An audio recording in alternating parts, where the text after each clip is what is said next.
guys, and welcome back to the Bobcat Guide channel.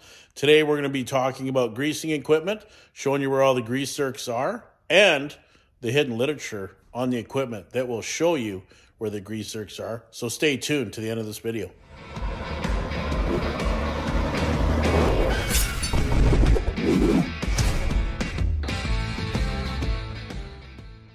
Right now we're going to go over the S76 and go through every grease point. Now I'm not going to show you both sides because both sides are identical, so I'm going to show you one side. So up at the top arm, and pretty much you just need to look for every pivot point. So there's one here, there's one here, so this arm here pivots.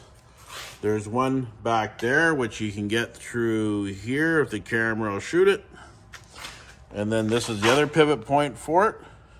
And then you got one here for the hydraulic ram. And then you got one down there for the bottom of the ram. And then from there, we'll come up to the front. We got one at the top of the ram, one at the bottom of the ram.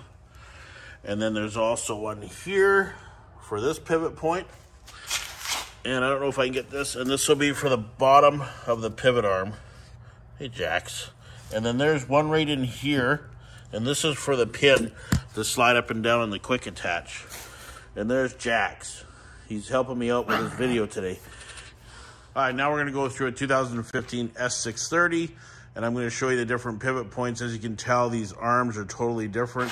Where the other machine has a higher lift, this one here has a lower lift, but it also has a different visibility. So I'm going to go through these ones here. So there's ones at the back of the ram. There's also one down inside. You can see it at the back of this ram. It's kind of covered in grease. You get it through, this hole here. And then you have one at the bottom of this ram here.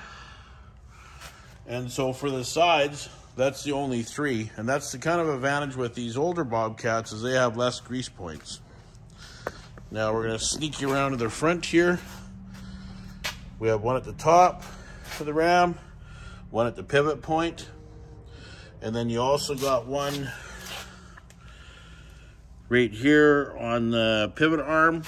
And then you're also going to have one, see if I can tip the camera down here. This is for the pin, and that's very important. That thing needs to be greased.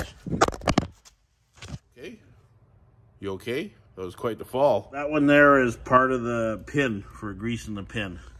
So that's showing you one side of the Bobcat. The other side is going to be identical to that.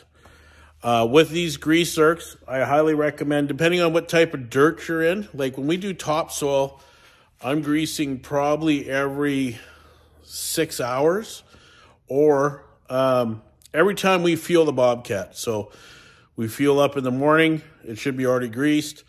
By the end of time it's a fuel. When I go to fuel, then I'll run another row of grease around and give everything a couple of pumps. Wintertime, it's very important if you can to try to grease it when it's warm. So either in a heated shop and stuff, and make sure your grease and your grease gun is warm. It just makes it 10 times easier to get the grease in around these bearings and bushings. Yeah, so that's pretty much a standard maintenance on the greasing of this equipment. And like I promised you, stay tuned. I'm going to take you around and show you the literature on this, and I'll show you on another Bobcat that they have this on pretty much every piece of equipment.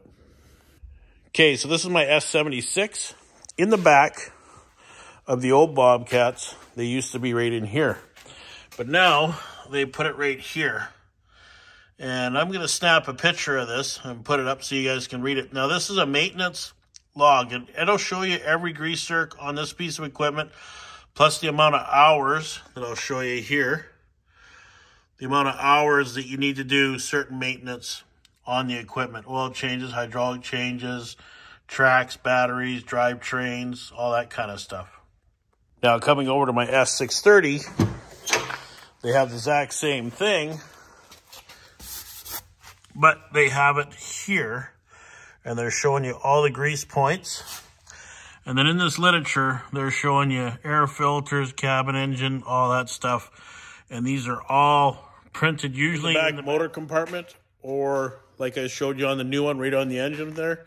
And that's that paperwork that shows you. So if you forget, it'll show you all your grease points and how your hours go on what should be serviced, what filters.